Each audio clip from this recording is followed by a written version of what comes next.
All right, we are recording. Yes, it is machine learning. It is more focused on deep neural networks and playing with the realm of artificial intelligence. So a little bit more specific than machine learning, but definitely in the same umbrella.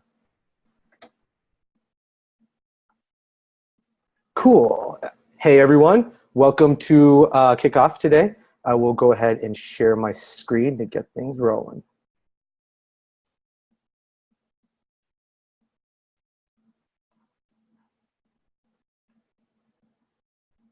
Going to do a little bit of housekeeping here, so bear with me.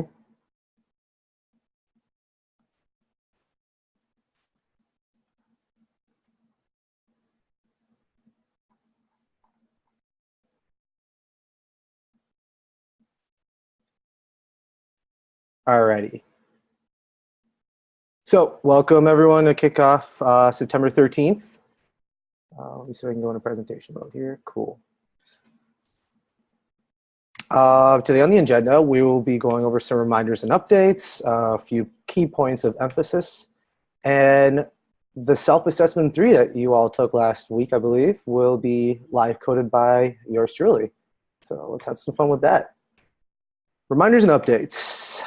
So make sure to fill out that readiness assessment intent form, whether you actually plan on taking the readiness assessment or not. If you do not fill it out, we will be assuming that you are not taking the readiness assessment. So please go ahead and fill this out. There were a few questions asking me when is this due by. I checked it over on the back end, and it looks like at the moment we need them as soon as possible. So just keep that in mind. Can't give you any more specifics on due dates or anything. So feel free, or please go ahead and do those. I think by now you should have a pretty good understanding of how you fall and where and what it will take to be ready for the readiness assessment. Maybe this live coding session will help you enlighten a little bit, so we'll see. Also tomorrow is the financing Q&A with our Andrew Caseta. And this will be a good opportunity to ask questions regarding tuition, loans, cost of living, things like that. So we have those slides available. I sent it out yesterday. If you can't find it, Slack me and I will get it right to you. Also remember to push to GitHub so that we can see your repos and your work. Remember, I had a few questions about this. So remember that even though you have a private GitHub account and that the repos aren't seen by the public, because you fork these repos from Hack Reactor, as Hack Reactor staff, we are able to see your work on your GitHub profile, the pushes that you do into your fork. So not too much to worry about that. Just remember that you got to push, otherwise we can't see it. Make sure to take the checkpoints. These are very important, and we know we have an idea of whether you took the checkpoint or not. So make sure you do that. Cool. Update. Where is Kevin? Maybe you are asking where he has been this whole time. So just a little clarification, Kevin is being in charge of the next SSP cohort, which started at the beginning of this week. He is doing a lot of the lectures for this week and partially for next week as well to get everyone on the right page and get the balls rolling. So he is investing all of his time, or sorry, most of his time towards that, and thereby assigning key tasks to us. So that doesn't mean he's not involved with the class. In fact, he is just as ready to take in specific questions as he always was. Definitely direct questions that regard to transitioning to other SSP programs or other kinds of, I guess, admissions details or things like that. Things that are less technical. So definitely use him as a resource if and when it's needed. He'll be available. So a few points of emphasis. Remember that you want to be 100% done as per the syllabus with underbar 1, scopes and closures, underbar 2, and you also want to make sure that you are working on today on our Cohen's repo and test builder repo. And remember using higher order functions to solve problems you should be comfortable with how they work under the hood, that being basic for loops, conditions, things like that. But now that you are mastering these fundamental skills, take it as a challenge to start either refactoring or progressing forward with using your higher order functions. It can go a long way as far as having a declarative approach to solving problems and gives you a better ability to implement more complex higher order functions in the future. And always remember that help desk is always open regardless of what you're working on. So don't ever feel like, oh, because you're working on a sprint that was technically due last week or whatever, that doesn't mean that you shouldn't be asking questions. In fact, please ask questions in that case so we can catch you up to speed and give you all the insights that you need to understand that particular problem that you're having. So help desk is always available. Please don't forget that. And you all have been great about that. So no concerns or anything. All right, let's do this, guys. Let's live code. Get rid of this. Let me answer some questions here. Sorry about that.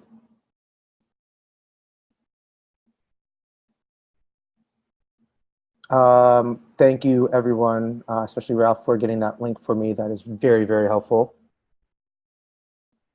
And RA, I believe, is next week, and we will be reaching out to you as to scheduling that RA. I believe you schedule a half an hour, 1 hour block. I think you shouldn't have to worry about that right now, but it will be something that we will approach to you based on that readiness, that RA intent form, which is a big reason why we want, one of the big reasons why we want those things filled.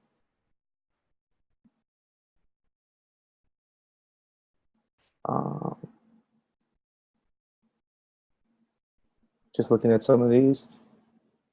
I am not, hey Munkai, I'm not aware, he is asking if SSP is now standard for HR prep. I actually am not aware because these things change so rapidly. So one day it may not, and the next day it may. These things, you can ask Kevin if you'd like. He would be happy to answer those questions. All right, cool. Thanks, guys. Let's do this. Guys and gals, sorry.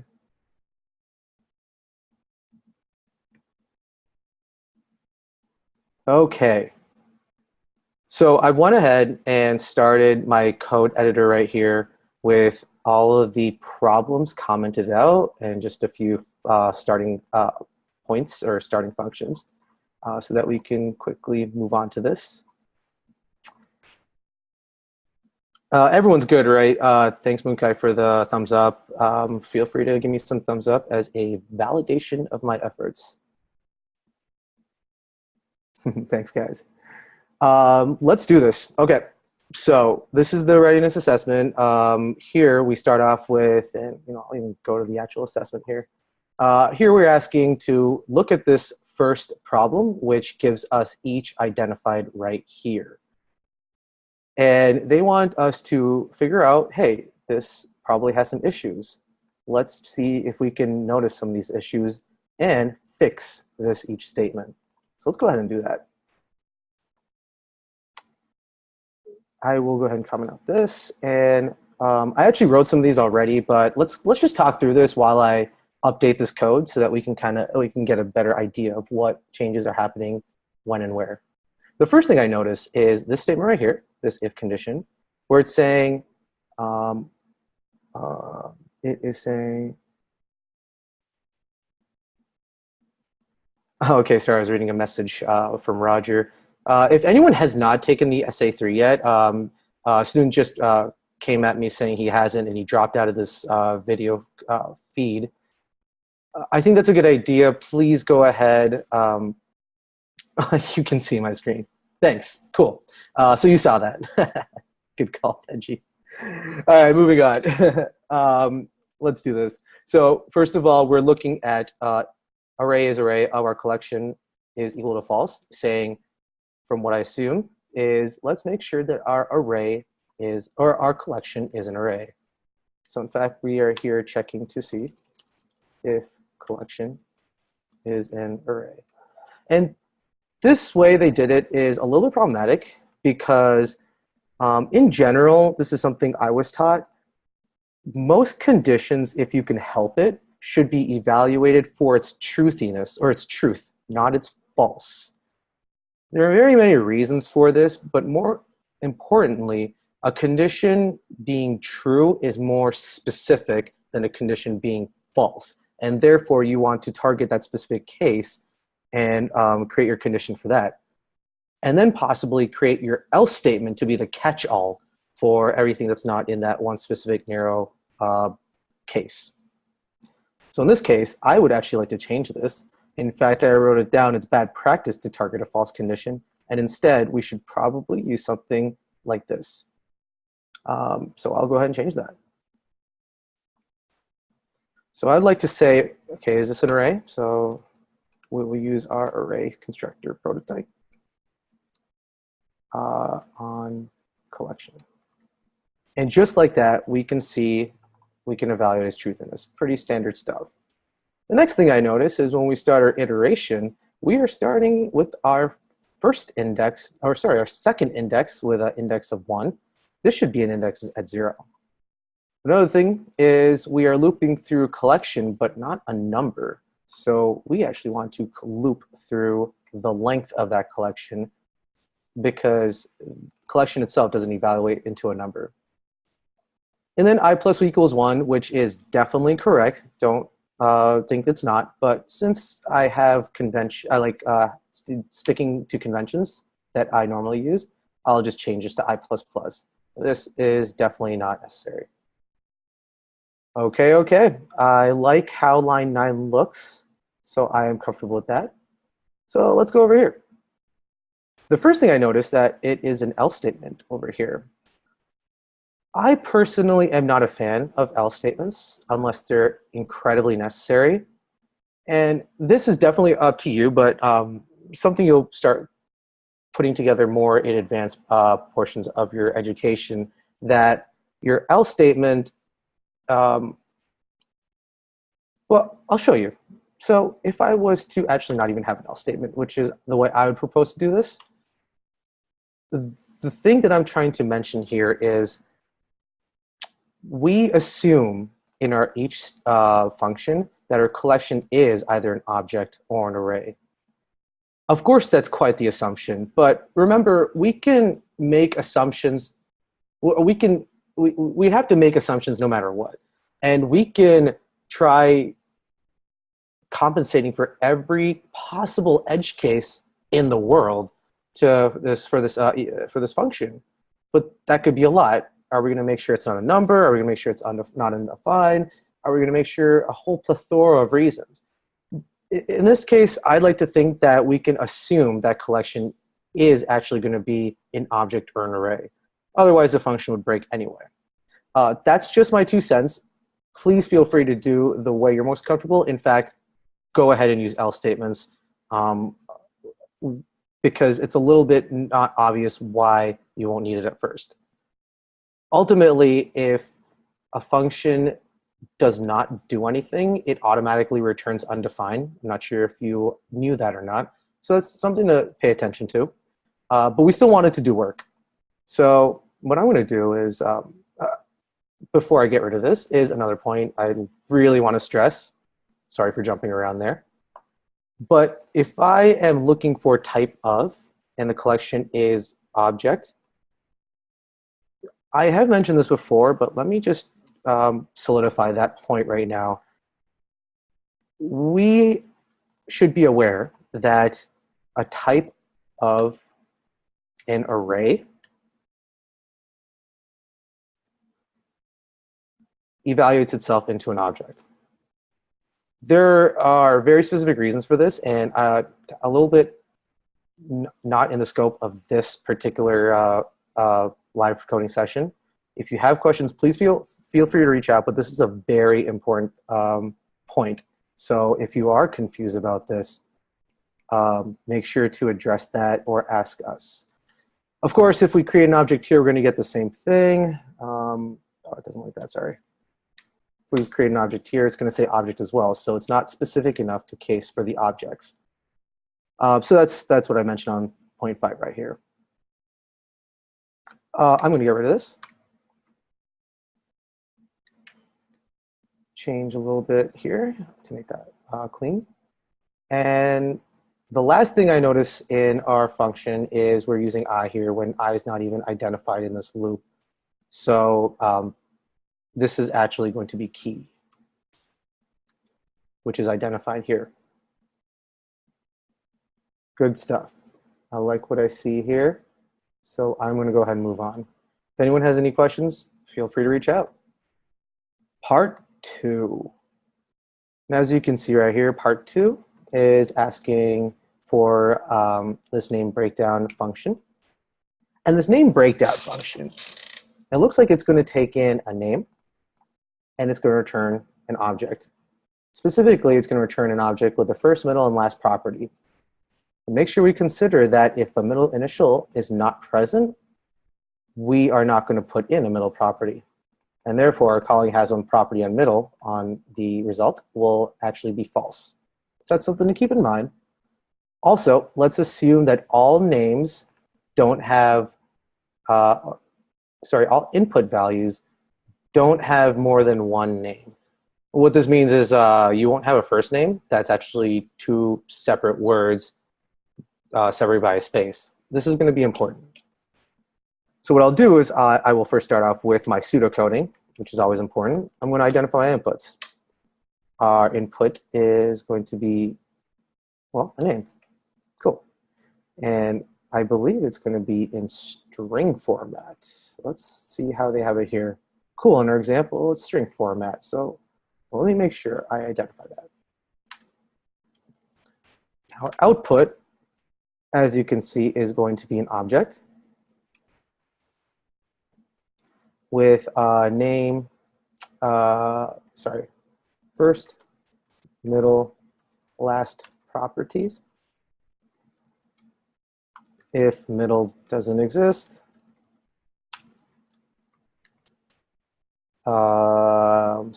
in input does not exist in output.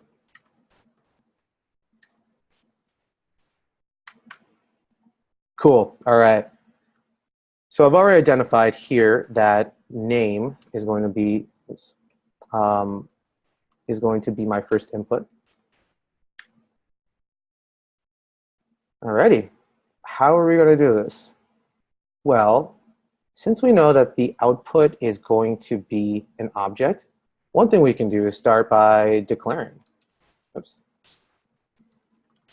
our output as an object. And since I'm declaring something, I'm going to go ahead and make sure I return it so that I don't forget later. So I'll put that pseudocode in. Sorry, output. And great. The next thing I want to do is check for that middle name property. But how are we going to do that? Well, one way we can do it is to break down the name, which is a string, into an array. The reason I want to do that is because if we break down the string, if we join the string into an array separated by spaces, then we will know if a middle property exists. The middle property would exist if there is, well, let's say if the array breaks down into, or if the array length that we output is a length of 3. Sorry if that was confusing. Let me just do this in code and I'll show you. So let's convert this input to an array. And as I said, separated by a space, by spaces. And what do we want to do next? Well, we want to make sure that our array has a middle middle initial. And the way I said that was, if our array has a length of 3, then we know there's a middle name that exists. So let's check that. If the array has length 3, middle initial exists, and I'm just going to put that in brackets. So if it has length 3,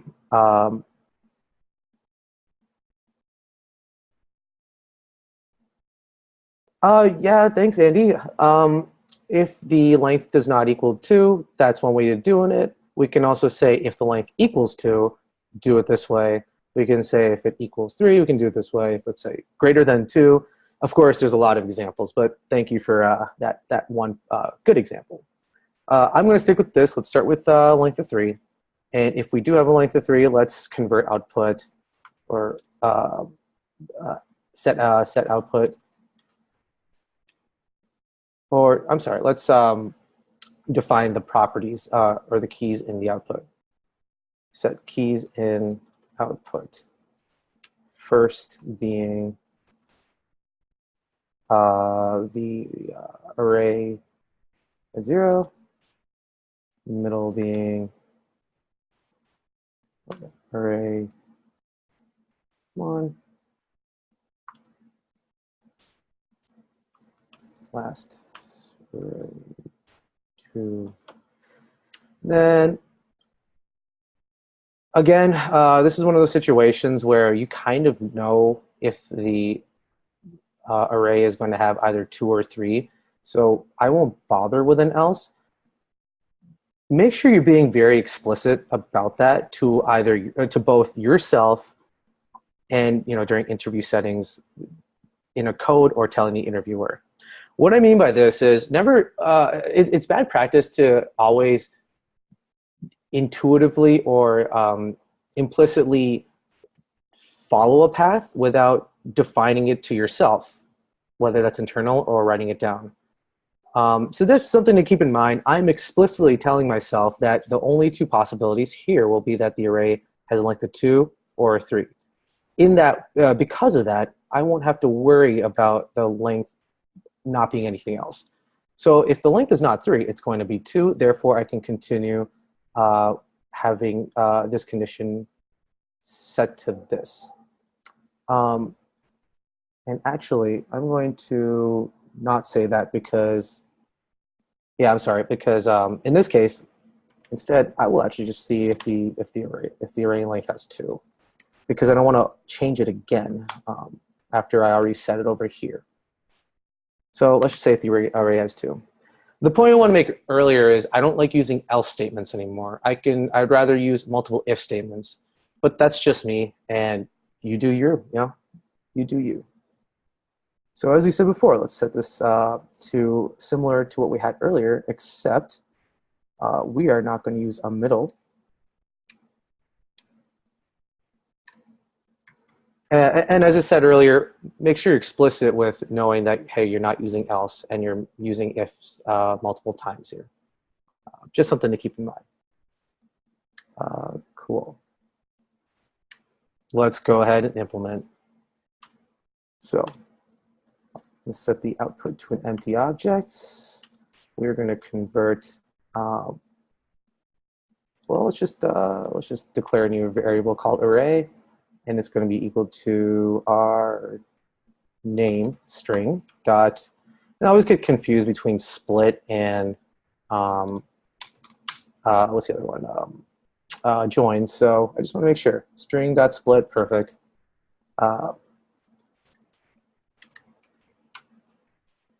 Yep, that's right. Thank you, Benji. And of course, like, yeah, when I say I get confused, it's something like, okay, is it a split, or sorry, is it a slice or a splice? Is it a join or a split? Things like that.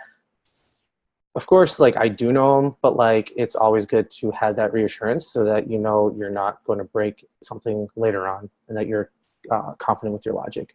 Just keep that in mind. Now let's do our if condition. If our array length, we are going to set those keys. So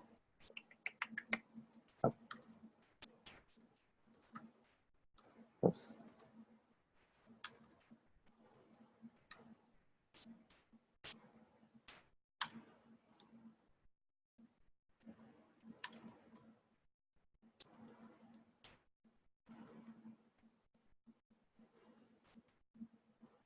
Okay, cool.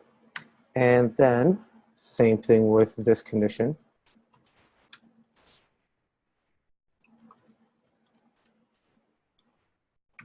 we're going to say output dot first equal to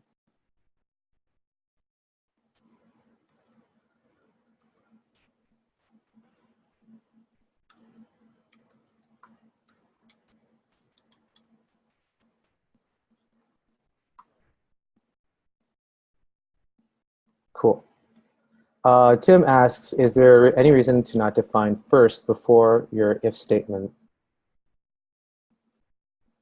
Can you explain that a little bit more? Are you saying the key value or the key property first?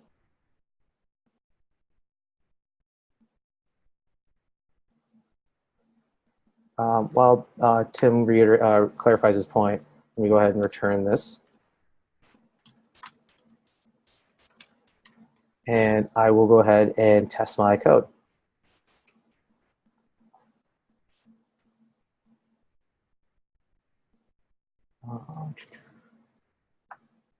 Open up a new snippet. Here it is. I'm going to run this and see that it comes out as undefined. That means that there are no errors, so that's good.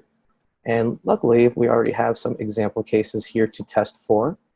So I'm going to go ahead and just use those. And we see that first, middle, and last is what we expect. So far, so good. Let's try that second one. And we see that without a middle initial, we have first and last. Cool, awesome. Let me look at these chats right here.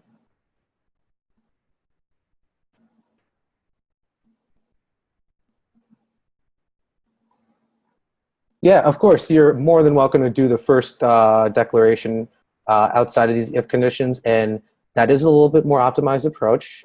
Well, actually, it's the same, but it's definitely possible. In fact, this is a relatively long way of solving this problem. Here, I can even show you a shorter way that I would do that you could refactor if you'd like. I might do something like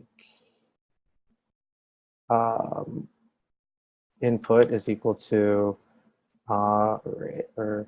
name dot split,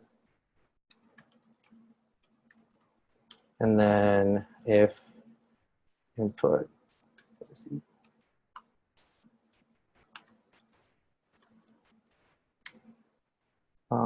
return. Well,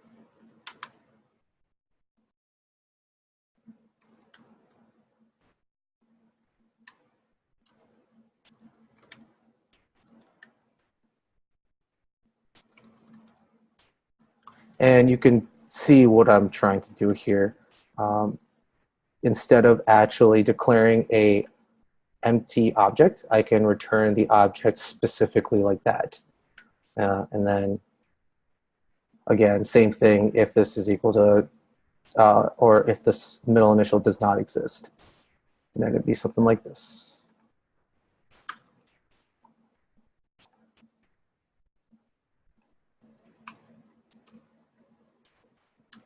And we should get the same results. Yep, cool. One thing to notice is I did identify my array here as opposed to asking if my name dot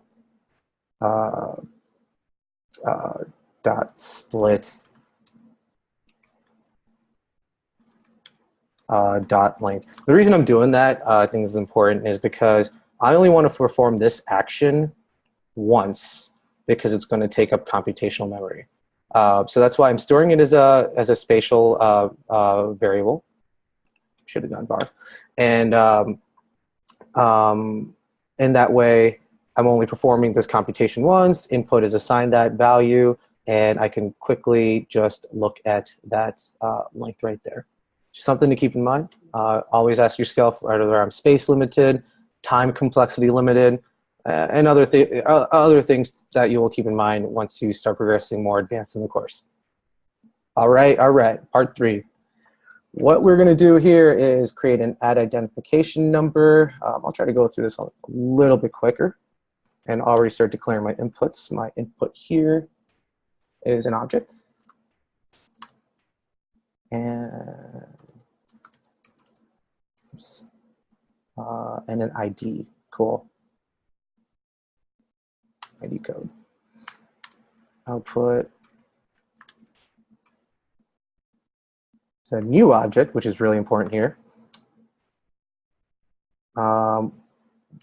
with ID property if it exists. And as you can see here, if the ID is not given, or sorry, yeah, if no ID is given, assign it NA.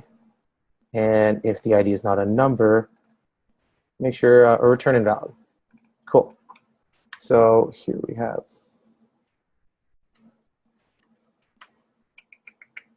our object.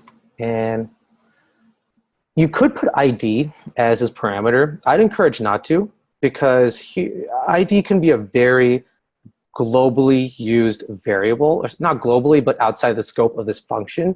And remember, it's asking that we may not always be provided with an ID. So what that looks like is in our code, if we're actually doing this in production and we're running this, this specific function, and we're given that object and we're not putting in a name ID, what if somewhere else in the code there is a var ID is equal to, whatever?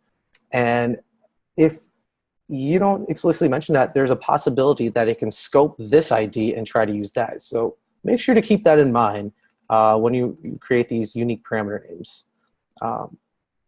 In this case, I might do ID to add. Sure. Oh, sorry. I am getting a call. There we go. Great. So yeah, keep that in mind. I'm sorry, I'm looking at these chats.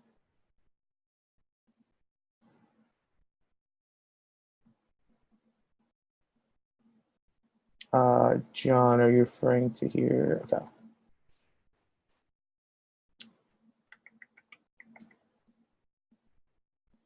Oh yeah. Well, this isn't even necessary, but thank you for pointing that out. I've had a very stressful day, so I'm a little bit agitated, or a little bit anxious about that interview. Moving on. So we have our inputs and outputs. Let's go ahead and realize that we are returning a new object. So the first thing we want to do is declare that new object using object.assign.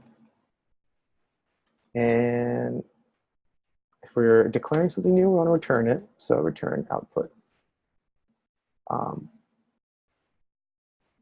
And I'll just say declare output as great. So now we have a copy of our object. The first thing we want to do is check to see if our ID is even here. Now, what it's saying is if our ID exists, that's great. Let's add it in. But if our ID does not exist, or sorry, if it's not inputted, we're going to use NA as our ID. So the first thing we want to do is set ID, the ID to add as itself or NA. And you'll see how that looks in a little bit. Great. So next thing I want to do is, well, remember that we have our other code that's, or our other hint that says if ID code is not a number, then return invalid code. So let's check for that. I think this is a good place to check it. So first thing we're going to do is check to see if ID to add is a number. But also remember that we just identified that ID to add can either be a number or it can be NA. So let's say check to see if it's that or NA, because we are assigning that. If it is one of those two things, the next thing we're going to do is, well, I think we're going to set it, right? We're going to set our outputs, our output ID key to the ID to add. Great, great. And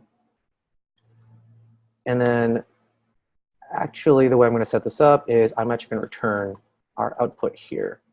And the reason I'm doing this is because if our ID does not meet this condition, which means it's not a number or it's not NA, then our only catch-all is to return invalid code.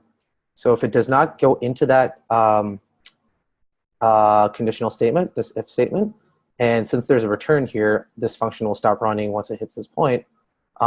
If it never goes into this condition, it needs to basically catch all to this invalid code phrase.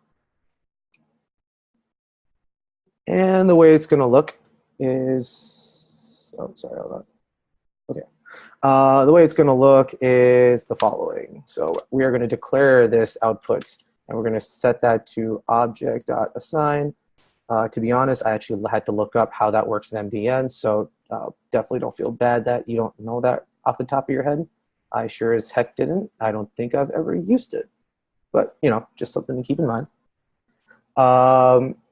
And our first variable, our first parameter is going to be this open object that's like saying var output is equal to this, and then it's resetting output to that with that new with that open bracket as output initially. But I'm not going to do that. We're going to do it like this, and that's going to be a target according to MDN, and we want our source, which is what we're going to copy from, as our original object. Cool. Next thing we're going to do is, set our ID to either itself or NA. So that's going to look like, this is a really useful feature. Please figure out why and how it works before you start using it on the everyday. But it is a very useful method of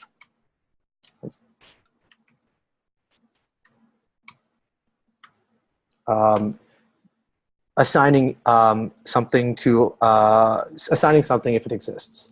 What this is doing is it's checking to see if ID exists. It's going to evaluate the left side of this condition separated by this OR statement. And it's going to say, hey, is ID to add breaking it down into a truthy or a falsy condition? If our function, when we invoke it, has this ID to add property parameter identified, then it's going to evaluate here as truthy. And therefore, ID to add is just going to be equal to ID to add itself.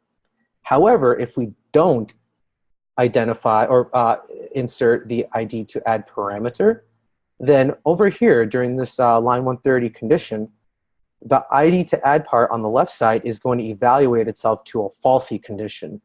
And if it is falsy, then the interpreter is going to look to the right of this condition block and say, okay, let's evaluate this. This is a truthy statement. Let's make ID to add equal NA. So that's essentially what's going on there. Jake asks if undefined is false, and you are correct. Undefined is, it's not false, it's falsy. If you're unfamiliar with these terms, please go ahead and look this up. They're very important. Undefined, not a number, null, I think 0. These are all falsy values. False is false. Truthy values are any specific number, 1, 2, 3, 4, an array, an object. Something that will be truthy will be evaluated as true. I'd like to get into more, but it's a decent subject, so please look into that if you're not too familiar with it. It's pretty cool how you can manipulate things to have the interpreter evaluate truthy and falsy conditions. So it's a lot of fun. Okay, now we're going to have our if condition. We are going to check if our ID to add, and actually the type of, is going to be evaluated as a number, or if ID to add is going to be NA, like we identified here. And if it is, great. We are going to perform these operations. We're going to say output is going to be equal to, output dot ID is going to be equal to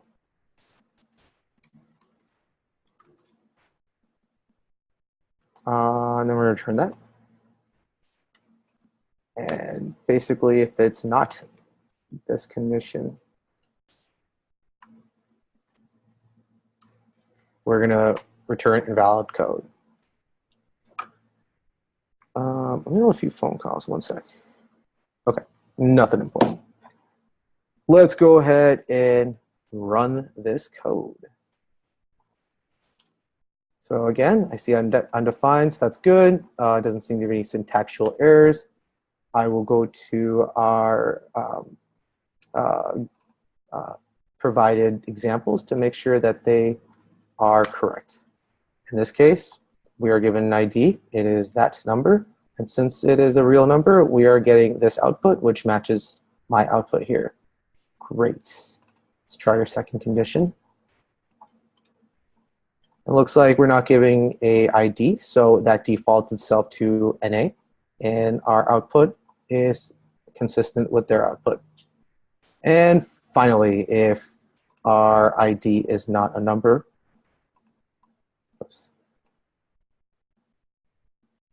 there we go.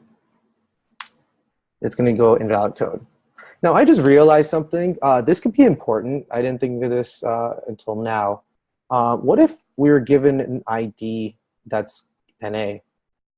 Well, according to our prompts, that's not a real number. So right off the bat, we actually know that this property should, this ID, if it's a string called NA, well, it would pass into this condition on line 132 and evaluate itself to be something that we may not expect. That's very much dependent on the question. That is probably a test case that isn't evaluated for in any kind of, well, it's an edge case to pay attention to. In fact, this may be a little bit over and beyond what this question is even going for, but let's check for it. And the way we might do that is simply enough, let's see if ID2 add is equal to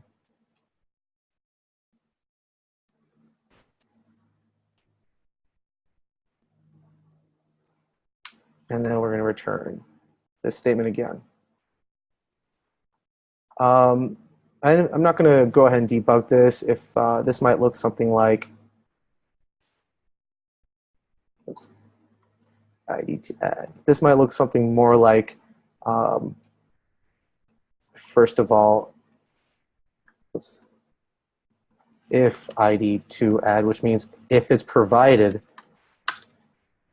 then perform this part of the function. Not sure at the top of my head, because what I'm saying is, if the function wasn't provided with ID to add, and then it's going to try to look for this ID to add value, it's going to say, hey, we don't know what, this has never been declared or anything, so we can't really evaluate this condition. That may or may not work. I'm starting to learn Python, and things get different with different languages, so that's another way to control that potential. If this never existed, then we'll never even hit this condition block. Something to keep in mind. Okay. That's part 2, or sorry, part 3. We can move on to part 4. Cool. Part 4, we have breakdown list of names as a function, which seems to take in, I'm just going to go ahead and uncomment that. It's going to take in our staff array. And it looks like that's it. And I like to put, this is an array of strings. Our output is going to be a new array of objects.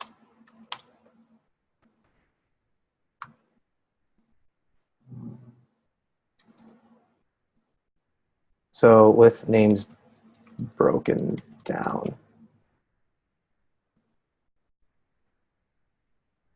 And if there's no middle name, the corresponding, okay, cool. What I notice at the top of my head as I start this prompt, as I look at this prompt, is this part is pretty much exactly like one of the functions we've already made before. That's in part 2, name breakdown. So that's cool. Maybe we can actually use it in solving this problem. Let's try that. Great. So the first thing we're going to do is put in our parameters. We know that we have a staff array.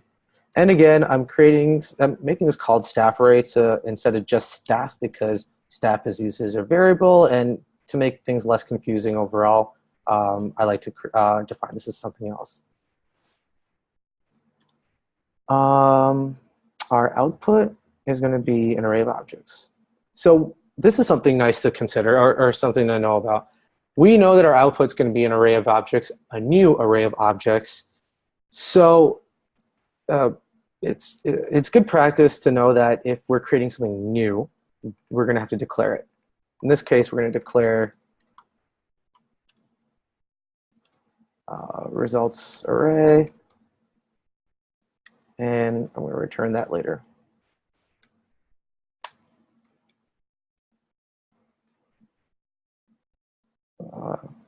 I used to use results all the time. I'm starting to use output now. That's what you keep seeing me jump around those two. Declare output array and return that output array. Great. Right.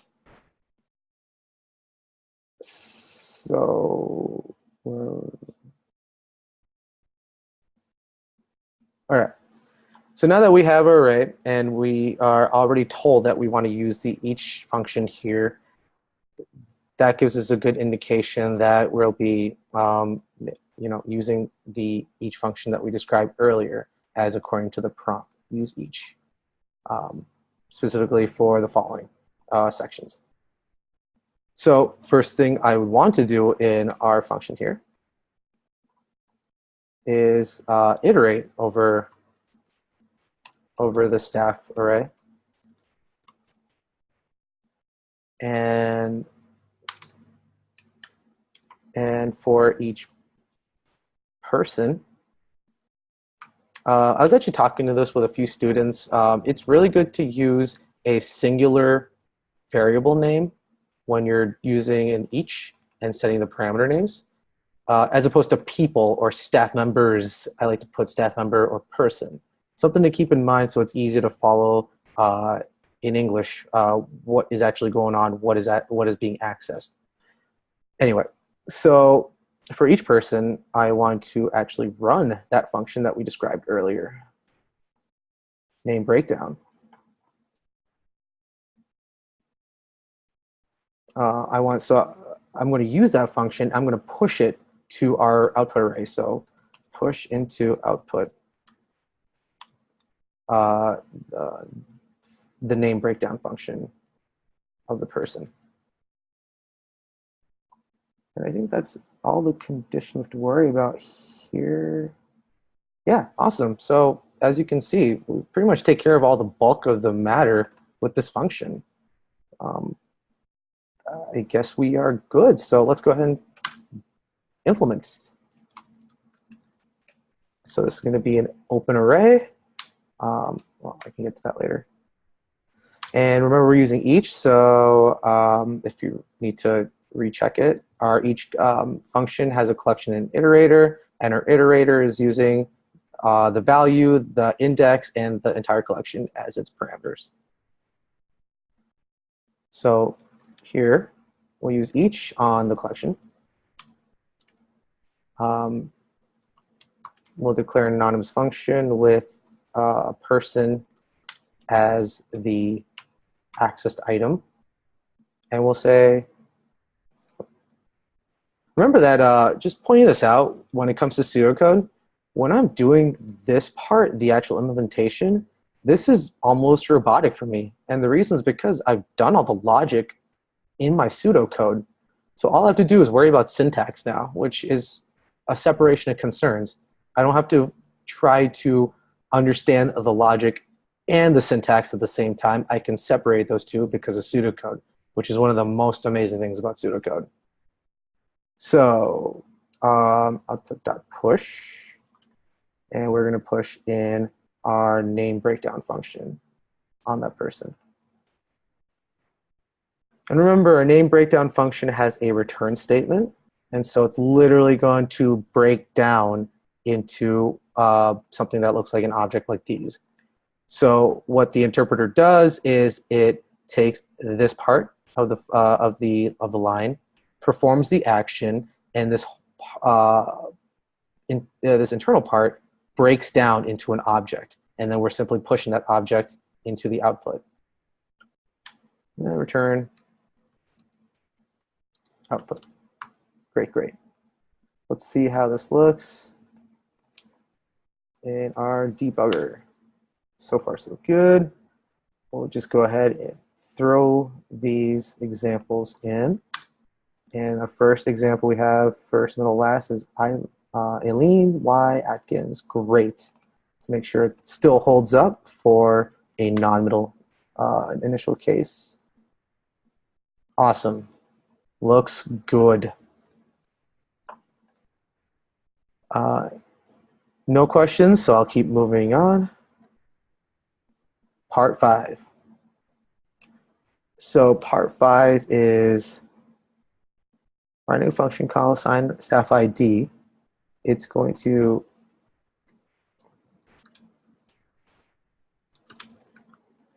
it is going to take in an array of staff members, a starting number, and optional third argument.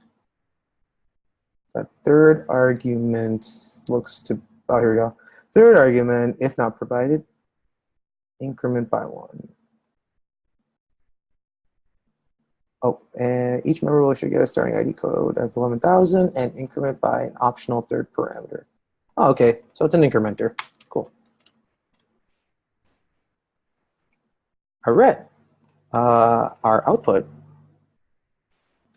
is going to look like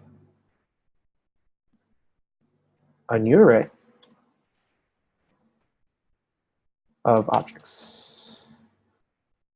Each with a name property. So name,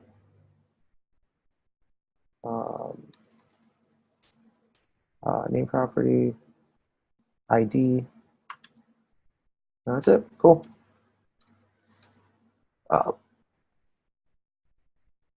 You may notice that my pseudocode isn't necessarily consistent in the way I write my outputs and inputs. I know what I'm doing here personally, and this is mostly for my benefit first, and for whoever else is looking at my code's benefit second. So keep that in mind. You may have your own conventions. Syntax and code implementation for syntax in the code implementation. Sorry. The syntax of the code implementation is important, spacing, things like that. But pseudocode has a little bit more flexibility, just something to keep in mind. All right, so our input is an array of staff members. So staff array, and a start number, and an incrementer. Cool, cool. And we know that we need to create a new array of objects. So therefore, I will be declaring array and returning that array. All right. So as I can see here, this is interesting, kind of weird, but a little bit of a way to, I guess, make you think a little bit.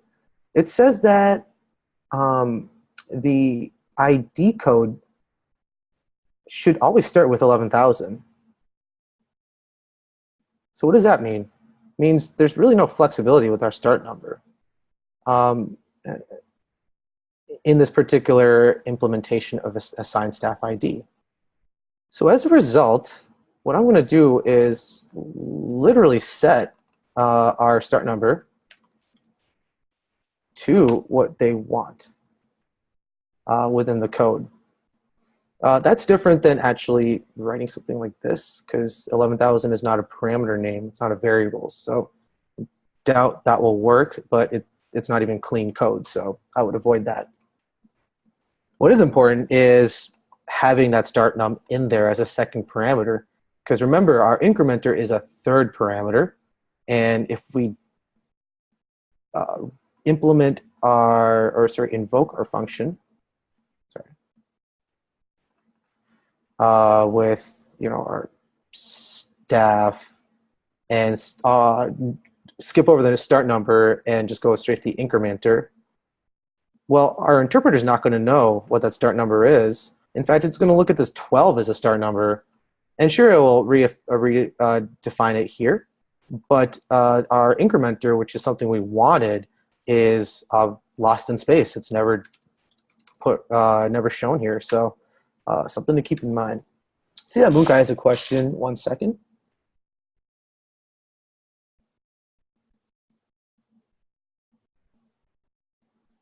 Good question, Munkai.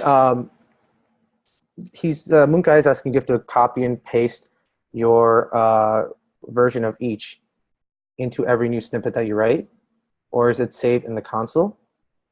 And thank you, Eric, for identifying that. You're right, that it is stored in the page as long as it's not refreshed, or I believe the page isn't changed. You can feel free to test that yourself. In fact, I can do it for you right now by saying, well, sure, var b is equal to doggy. Cool. And then we know on our console b is doggy. And then what if I console log? It identifies doggy. So as you can see, the variable names are persistent. What if I get rid of this? Boom. Will we still evaluate to doggy? Looks like we are. Perfect. So great clarification point, Munkai. I really appreciate that. That is a very important thing to know. Alrighty, so now that we have set our start number to 11,000, remember we're using each, so let's go ahead and iterate over the staff member.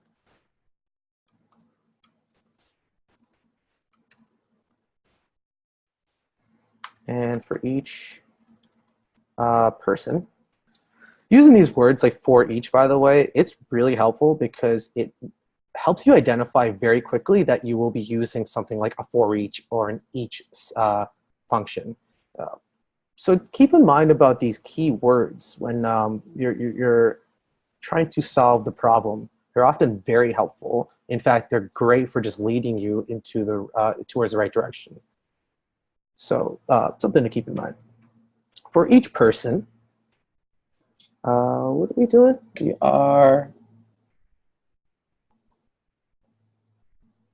are creating an object with the original staff member's name. Oh, of course, I already wrote it here.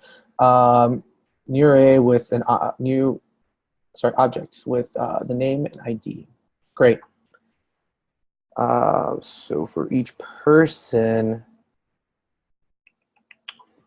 push our new object. So we're gonna have the object as name, and that's gonna be person. Because literally our staff ID is just the name. Every person in that loop, which is going to be these names, is what we want as our name property. So that's pretty straightforward. Now it gets funny. So how about this ID thing? What is that going to look like? Well, we know that our ID has to start with 11,000. We know that it increments up for each next person's ID by the incrementer number. So let's do a little bit of JavaScript gymnastics to tease that apart. The first thing I'm going to do is identify that in our iteration. So iterate over each staff. Numbers array. I'm going to say actually with each, and I'm going to put the iterators.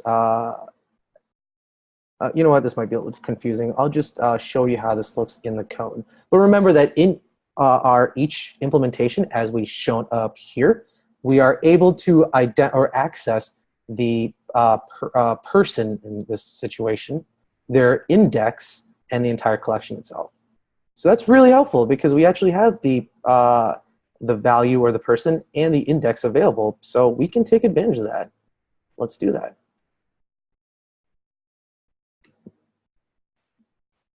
Here we go. We can set the person's ID to the start number. And looking at these examples, let's take a look. Okay, great. Yeah, here we go. So our first person's name is going to be that start number, and that second person name, for example, is going to be 1 added to that because the incrementer wasn't provided here, or 12 added to that when the incrementer was provided here. Great. So that means the start number is going to be the start number. The ID is going to be the start number for the first person. So I can kind of use some mathematical logic to show that the index, which is 0, isn't going to affect the person's, or the incrementer isn't going to affect the first person's start number ID because it's going to be multiplied by, I'll be more explicit. It's going to be multiplied by the index number, the first time being 0. So it will evaluate itself to just, in this case, 11,000, not 11,000 plus the incrementer. For the second person, index is going to be 1, so it's going to do 1 times the incrementer plus the starting number, which is 11,000. That's going to be the second person. Third person, index is going to be 2 times the incrementer, and so on. Hopefully you can see that. I think that's it, y'all. So cool. Let's go ahead and implement this guy, this sucker. Let's do this. So var output is equal to an empty array. Oops.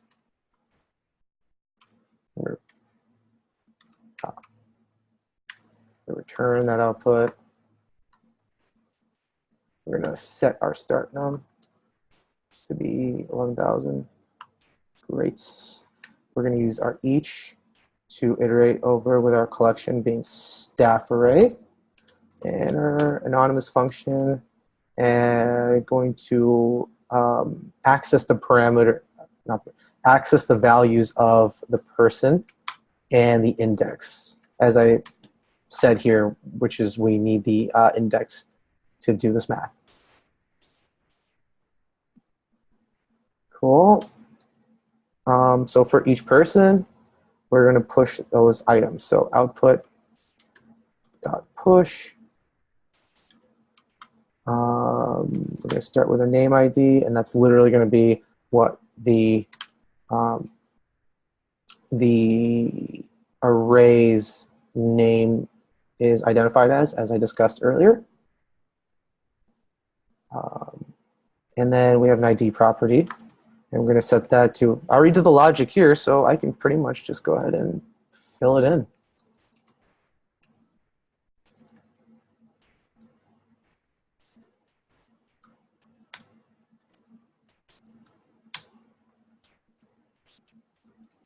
Oops. Make sure my parentheses line up the way I expect them to. Cool, good stuff. And then let's go ahead and return that.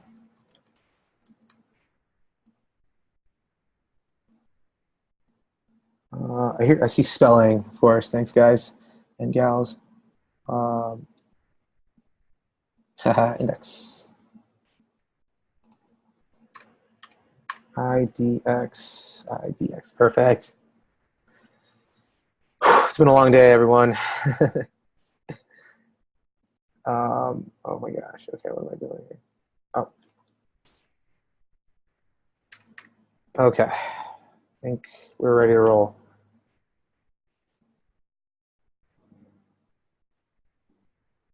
Oh, do I have another one? Output.push name person ID start node. Okay, cool. Whew. Scared me. Let's throw that into our snippets. Output is undefined. So far, so good. Remember that if there was a problem, okay, it's not what I expected. If there is a problem in our code, like we had too many brackets, you'll see that it will create a syntax error right here. So something to keep in mind. Right, we are in part 5. Let's see how, oh no, wait, part 4 or 5? Part 5. Let's see how everything looks. We're setting our first set to this. And we are checking to see first if it's an array that we're outputting. If we get that as true, excellent. We'll make sure that our first item is what we expect. And it's an object with name Aileen Atkins, and ID is not a number. All right, let's see what's going on there.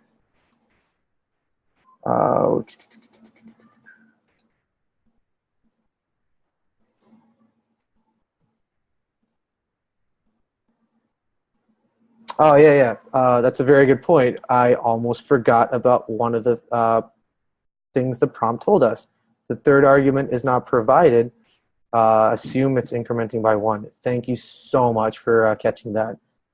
Let's go ahead and add that logic in. I'll even pseudocode it for everyone's benefit and pleasure. If incrementer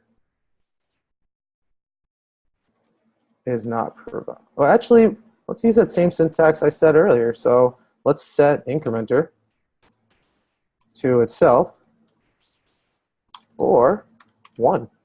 Perfect. Okay, that should do it.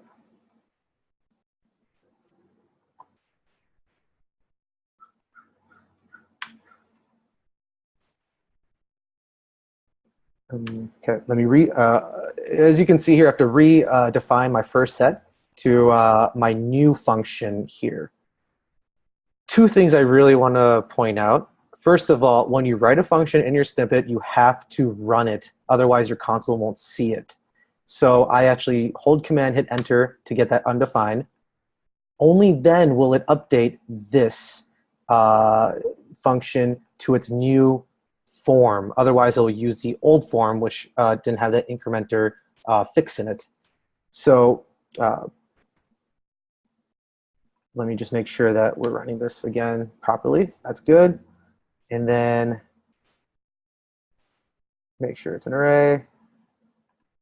Great. Pretty sure I don't have to check that. See. Oh, wait. Oh, that's why I never actually put it in. Wow. Thanks, everyone. Let me just wrap this up. All right.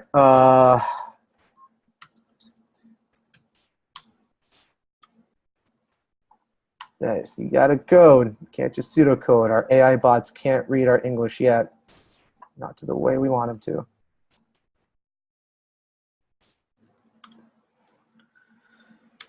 Oops. Redo the first set variable. Thank you. Okay. So far, so good.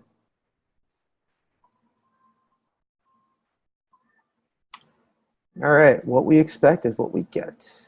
Let's try that again for our second set. It's an array, hopefully. Yes. And I'm pretty confident in this, but let's go ahead and check it out. And that's what we expect. And that's what we expect. That's great. Excellent. Let's quickly push. Oh, sorry, John. Set incrementer equals 1 as an argument. Are you saying like here, John? That is one way to do it. That's, I believe, ES6, and it is very true. I love Python because you actually do that all the time for optional variables, so it makes it a little bit more explicit when it is and is not an option. And that is definitely one way you can do it if you're comfortable with that. Otherwise, this works just as well. And actually, I don't think this was possible before ES6. Pretty sure. Cool. Finally, part 6. Let's zoom past this.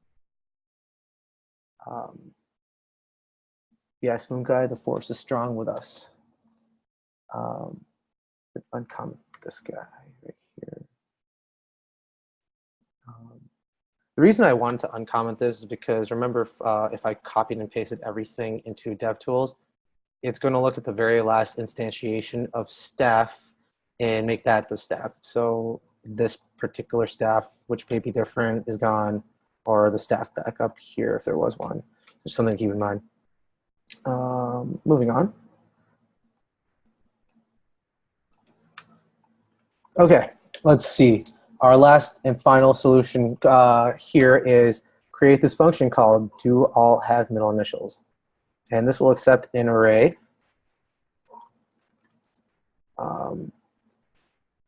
Array of names. And they are strings. Output is going to be true. Yeah, if all names have middle initial, else false. Okay. So we can identify our parameters for here.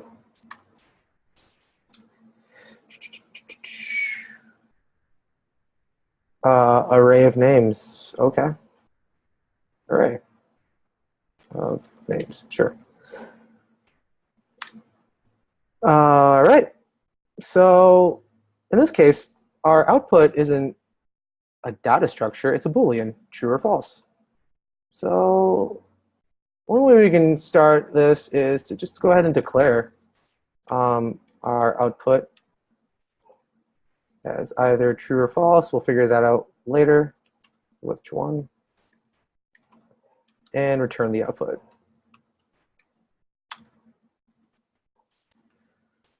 All right. Remember, we're using each here, so it's important to use that. That might be something that this is specifically looking for.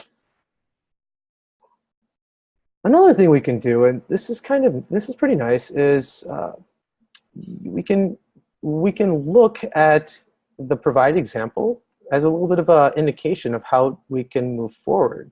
In this case, we know that our staff array is here, and our filtered staff array is looking to see if the name breakdown of each of those names, which converts it into an object of first, middle, and last properties, if middle exists, has a property middle.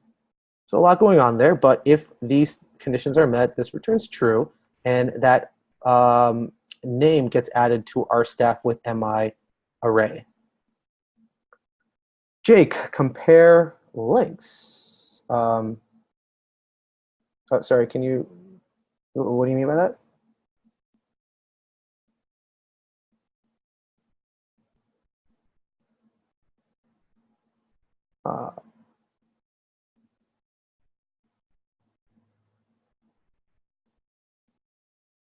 Compare these lengths. So are you saying that if staff and staff with mi have the same length, then you already know that they all have middle initials? Oh, okay. Yeah, you just said that. Yeah, yeah. Yeah, yeah, that's funny because I didn't even jump to that solution, but it's already done for you actually. Um, that's really funny. Return staff triple equals staff with mi. I'll tell you why I did not think of that right away, but that's really funny. Let's go ahead and put that in. Yeah. Let's check that out. Um, false, and here's the moment of truth with that one. Oh, shoot. Of course, duh.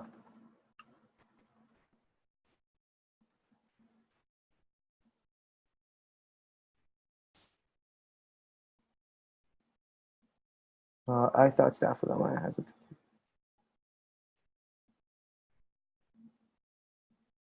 Oh, you thought it was a partially coded helper function. And I mean, sure. Yep. You can totally see it that way. It's not a bad point for sure. Let's try that again. False and it doesn't seem to work.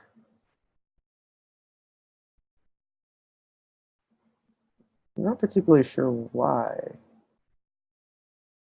Because if we do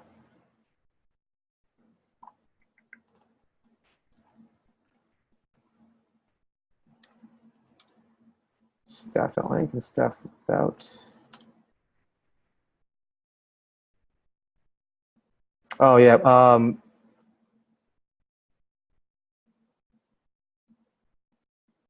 Oh wait. Hold on.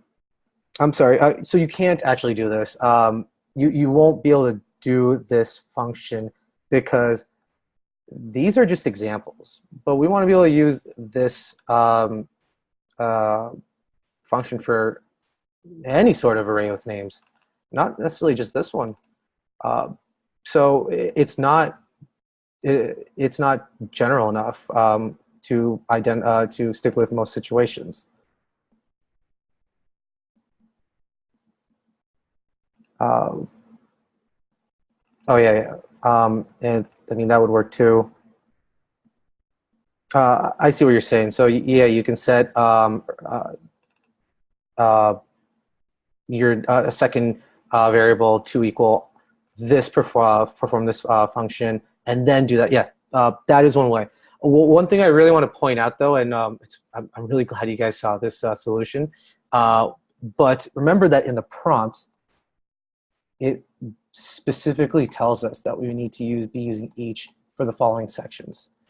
And that's really important. So we have to assume that each is going to be necessary here. So that's why, A, read the prompts, B, explicitly ask yourself if this is a good reason to kind of hack this solution.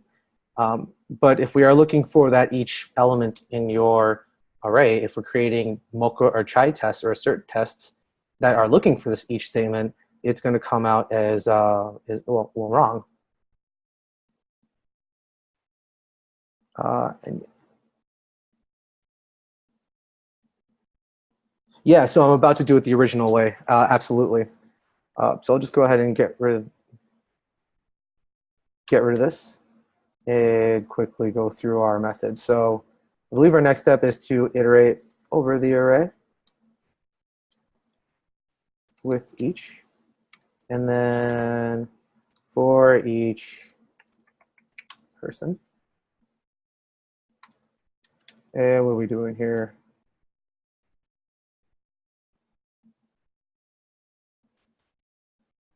Okay, I know a nice way. Let's call this is true because we know it's a Boolean. And I want to see if, I want to see if two things happen. Uh, I want to see if first thing I want to see is if is true is true. So let's actually set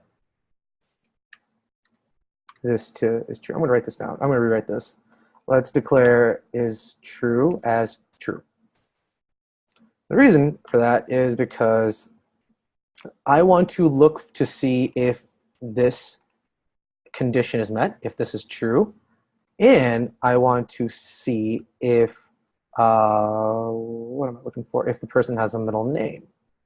And check if middle name exists. Great. And if it does, I want to set is true to the original is true. This is more making sense in my head, and it's easier to demonstrate here.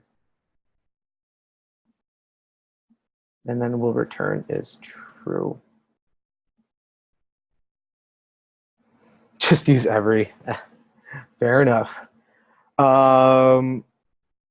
Let me show you what that looks like in code. Var is true is equal to true. We're going to take each, go through our array of names.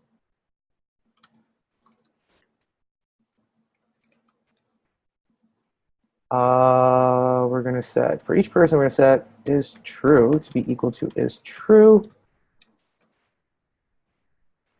And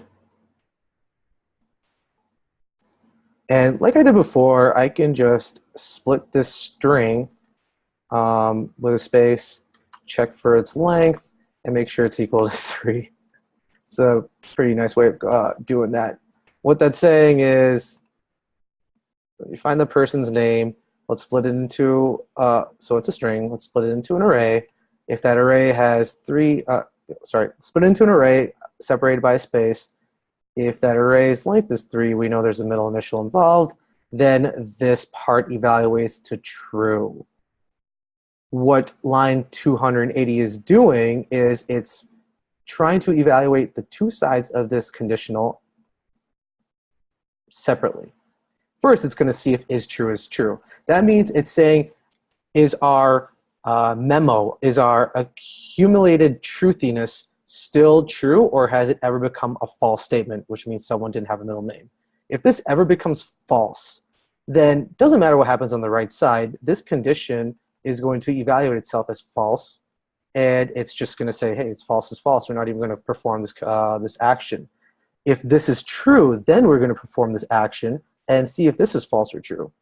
If it ever becomes false, this whole expression deconstructs to a false. Is true becomes false. Next time, is true is going to see it's false, and you know the story. If it's true, it's going to be true. It's going to perform this next right side of the operation on the next person. So ultimately, we can just go ahead and is return is true.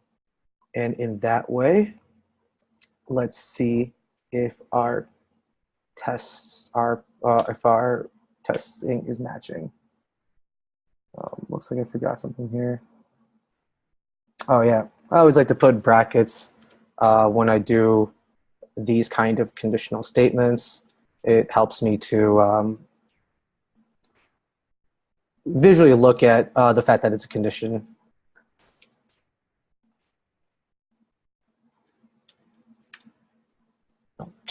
All right, let's set that staff to the filter statement. Make sure this comes out as false and moment of truth. Please, please, please. Ha, thank you. Sweet, we did it, guys and gals, we did it. Here's a question though. I bet you we can do this with reduce. Who wants to see it? Yeah, I actually am pretty sure we can do this with reduce. Who wants to see this in reduce?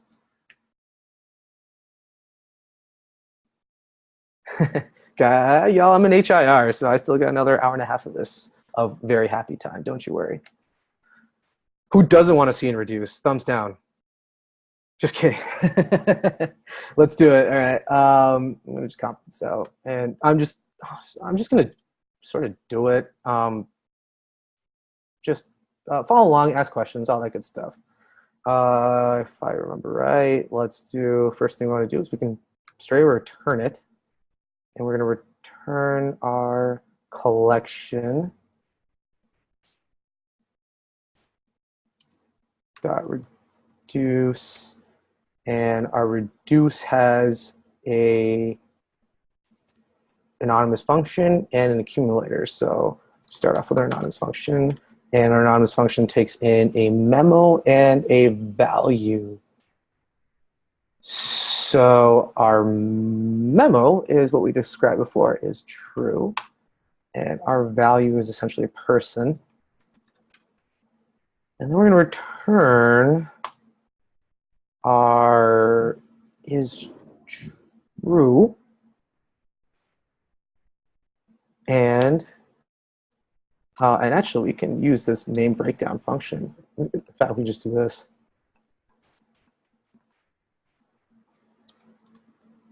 Name breakdown of name dot has no property middle. I think that's it. Let's make sure. Oh, and I actually have to set my initial value to true. I will explain why in a second. Look how much smaller and cleaner that looks. It's cute. Let's make sure that works.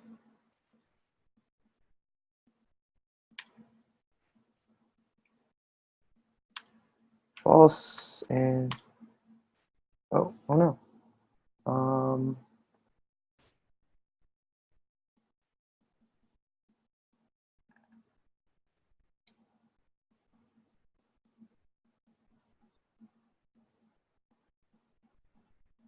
Person.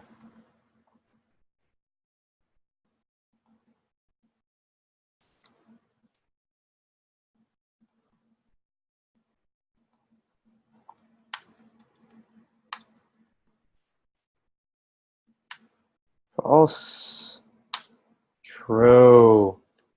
Boom. That's reduced right there. I would just like to point out a couple of things about this reduce. It is important to have this true as our first starting point for our accumulator. The reason for this is, I'll give you an example. Let's say we didn't have this as true. All right, so we're just using this without that first accumulator. Well, if we don't have an accumulator, what's going to happen is our first item is going to act as the accumulator. What happens if our first item is an empty string? Well, the answer is going to be empty string. What does that mean, right? It's not a true or false statement. The reason this is happening is because, just want to make sure it's, yeah. The reason that this is happening is because when we go only have an empty string here, we're saying our accumulator, which is our is true statement, is empty string. So empty string evaluates itself as to a truthy statement. So this return statement is essentially just going to return that empty string. Therefore, the first thing we want to make sure is, like we had over here, we want to create an initial set point for the accumulator to be true. And I'll prove that right now by fixing this.